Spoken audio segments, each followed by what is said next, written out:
So imagine stepping onto a massive wooden bridge across a bottomless canyon.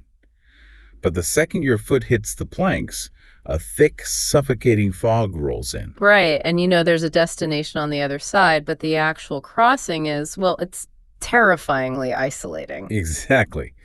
And welcome to today's deep dive titled Mother Idea, an evolutionary pulse for humanity.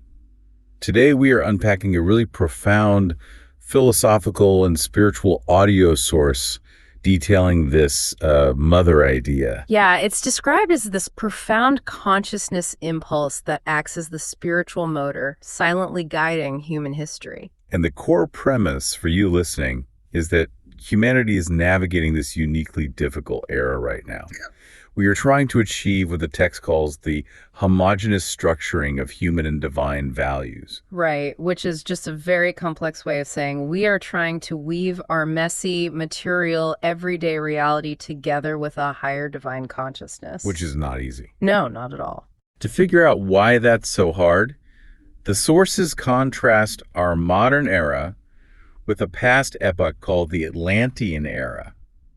Back then, humanity was supposedly guided entirely by instinct, Yeah, they had this natural, unbroken connection to the cosmos.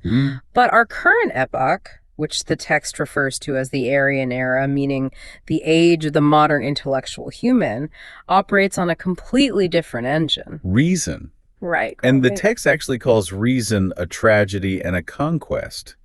I mean, the conquest part is obvious, right? Reason lets us analyze and build and choose. But the tragedy is that it totally cuts off that instinctual connection to the divine.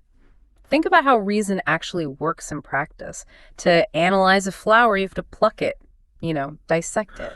Oh, look at it as an object separate from yourself. Exactly. Reason isolates us because the very act of intellectualizing the universe forces us to stand outside of it. So we have the intellect to understand the mechanics of the universe, but we feel utterly alone inside it. Which brings me back to that bridge analogy. The bridge in the pitch dark. Yeah, we are on that bridge, constantly caught between the feeling of destiny and the burden of free will. And because reason left us feeling so isolated, humans essentially panicked. I mean, we desperately needed a way to artificially recreate that lost connection to the divine. So we built institutions to do the heavy lifting for us. We turned to organized religion. Yeah. But the sources argue religion is not the final destination either. I mean, they contain the seeds of eternal truth, like the divine sap of this mother idea.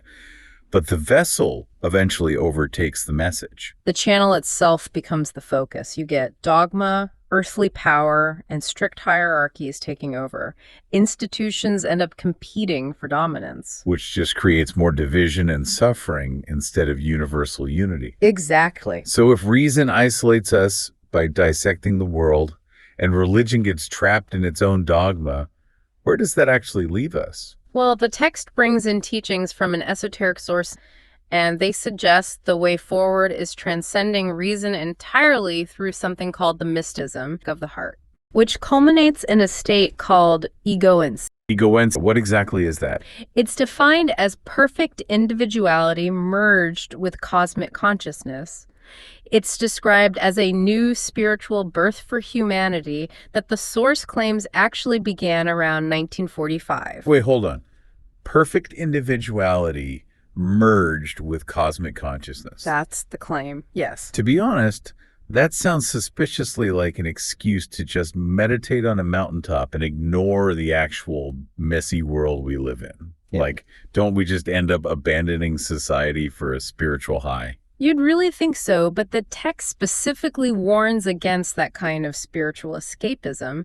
It explicitly states that renouncing life because it lacks easy solutions is a very poor remedy. Oh, really? Yeah. The goal is absolutely not to flee the world. It's to divinize it, to redeem reality from the inside out by transforming it. So rather than escaping reality, it's about bringing that higher consciousness into how we actually live. Precisely. How we do our jobs, how we treat our neighbors, how we structure our communities. Wow, that makes sense. And that is the core rule of the mother idea. Nothing can be realized on the outside if it doesn't first exist on the inside.